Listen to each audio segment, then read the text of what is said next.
సహోదరి సహోదరు, దయచేసి వినండి. మన జీవితంలో ప్రతిరోజు తీర్మానాలు తీసుకోవాలి. వంట చేసే ఇల్లాలు ప్రొద్దుట లేచినప్పుడు ఓ తీర్మానం తీసుకోవాలి. ఏమిటి? ఇడ్లీ చేయాలా, లేదా ఇడ్లీనా, లేకపోతే దోశనా, లేకపోతే పెసరట్ట, లేకపోతే ఓ తీర్మానం తీసుకోవాలి. వంటగదిలోకి వెళ్ళి వాళ్ళు వంకాయ కర్రీ చేయాలా, బీరకాయ కర్రీ చేయాలా, లేకపోతే ఉపవాస దినం ప్రకటించాలా?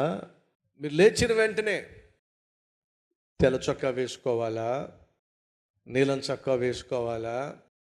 అర్థమవుతుందా? ప్రొద్దుట లేచిన వెంటనే మీరు ఖచ్చితంగా తీర్మానాలు తీసుకుంటూనే ఉండాలి. ఒక వాస్తవం మర్చిపోకండి.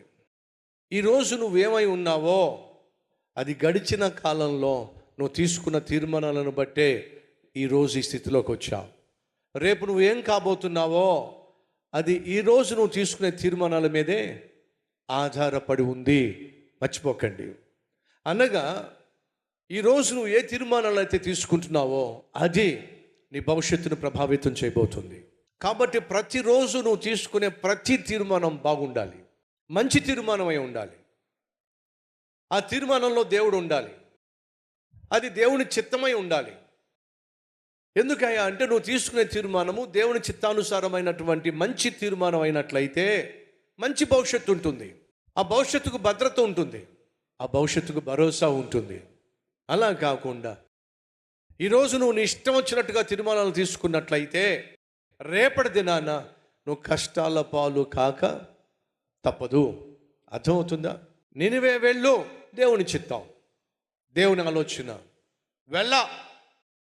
తర్షీషుకు వెళతా, యోనా చిత్తం, యోనా ఆలోచన. అనుకున్నాడో లేదో వెంటనే అక్కడ ఓడ కనిపించింది. కొన్నిసార్లు కొంతమంది అనుకుంటారు దేవుని చిత్తం అయితే అన్నీ కలిసి వస్తాయండి, దేవుని చిత్తం అయితే ఆటోమేటిక్గా అన్నీ జరిగిపోతాయండి అంటారు. ఒట్టి మాట.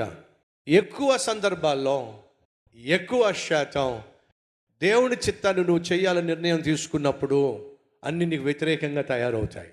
ఎందుకని? దేవుని చిత్తం చేస్తే నువ్వు ఖచ్చితంగా విజయం సాధిస్తావు. అది నీకు ఆశీర్వాదంగా మారుతుంది, అది నీ కుటుంబానికి దీవెనకరంగా మారుతుంది, అది నీ సేవకు అభివృద్ధిని ఇస్తుంది. కనుక సైతాన్ ఏం చేస్తాడంటే నువ్వు దేవుని చిత్తం చేస్తున్నప్పుడు రకరకాల ఆటంకాలు తీసుకొస్తాడు, అభ్యంతరాలు తీసుకొస్తాడు, ఆపదలు తీసుకొస్తాడు.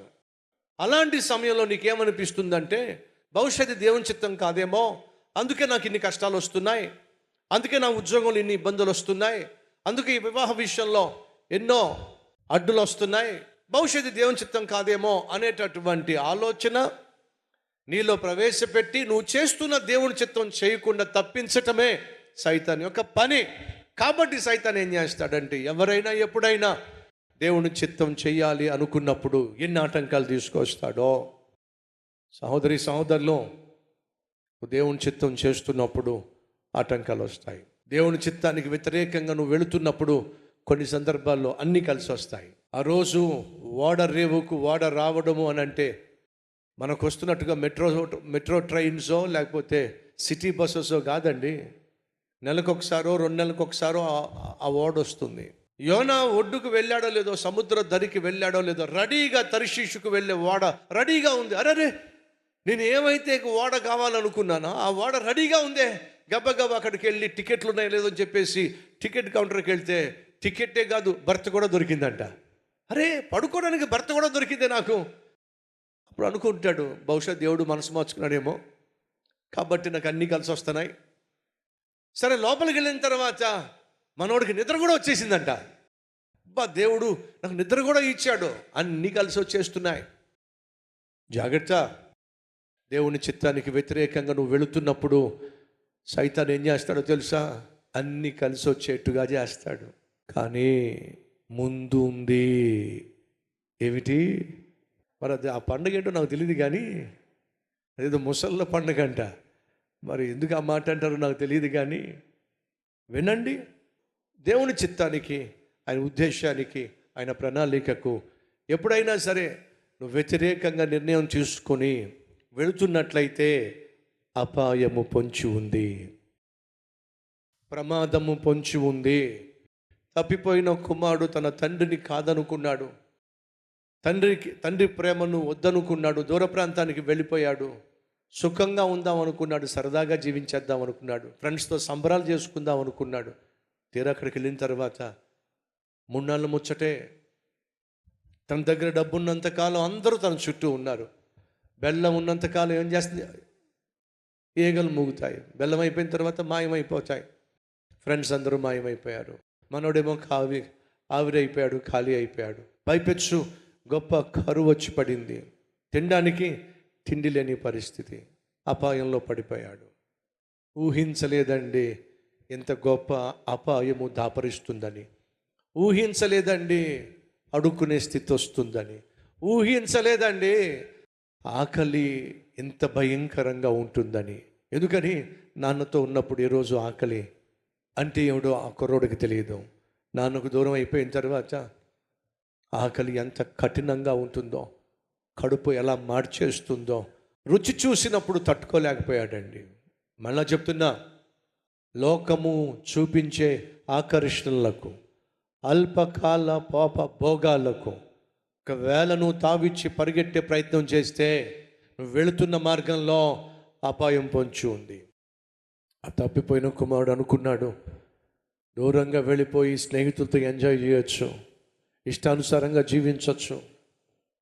కానీ ఆ తర్వాత ఏం కాబోతుందో కనీసం తనకు తెలియలే. అపాయకరమైన మార్గంలో వెళుతున్నావు. ఈరోజు వెంటనే ఆ మార్గంలో ముందుకు వెళ్ళకుండా వెనక్కి వచ్చేసాయి. దేవుడు నీ కోసం శ్రేష్టమైన మార్గాన్ని దాచిపెట్టాడు. అద్భుతమైన భవిష్యత్తును దాచిపెట్టాడు. నినివే పట్టణము నీ కోసం ఎదురు చూస్తూ ఉంది. ఆనాడు యోనా ఎప్పుడైతే వెనక్కి వచ్చేసాడో, నినివే పట్టణానికి వెళ్ళాడు. ఎంత అద్భుతమైన సేవ చేశాడో. అయ్యా అమ్మా, ఈరోజు ఈ వాక్యము ద్వారా దేవుడు నిన్ను హెచ్చరిక చేసినట్లయితే నీ హస్తాన్ని ప్రభువుకు చూపించి ఓ మంచి నిర్ణయం తీసుకుంటావా? అవునన్న వారు మీ హస్తాన్ని ప్రభువు చూపించండి.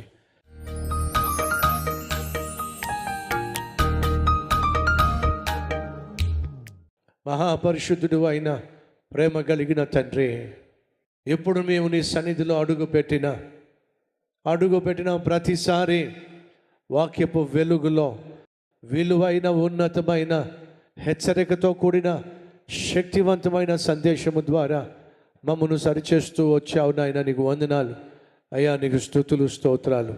విత్తబడిన ఈ వాక్యాన్ని అంగీకరించి పశ్చాత్తాపడుతున్న ప్రతి ఒక్కరిని స్వీకరించి వారి జీవితంలో ఉన్న ప్రతి అపవిత్రతను విడిచిపెట్టి ప్రతి పాపమును నాయన ఒప్పుకొని ఈరోజే విడిచిపెట్టి క్షేమకరమైన భద్రతకరమైన బంగారం లాంటి భవిష్యత్తును నాయన నీ బిడ్డలు పొందుకొనలాగున సహాయం చేయ్యా.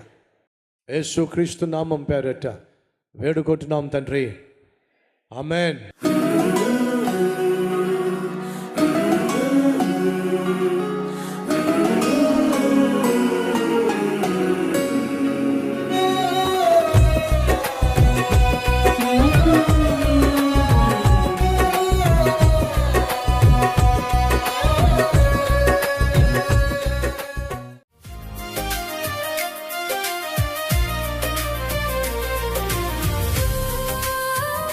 ఈ సందేశం మీకు ఆశీర్వాదకరంగా ఉన్నట్లయితే 10 మందికి షేర్ చేయండి, లైక్ చేయండి, మంచి కామెంట్ పెట్టండి. మళ్ళా రేపు కలుసుకుందాం.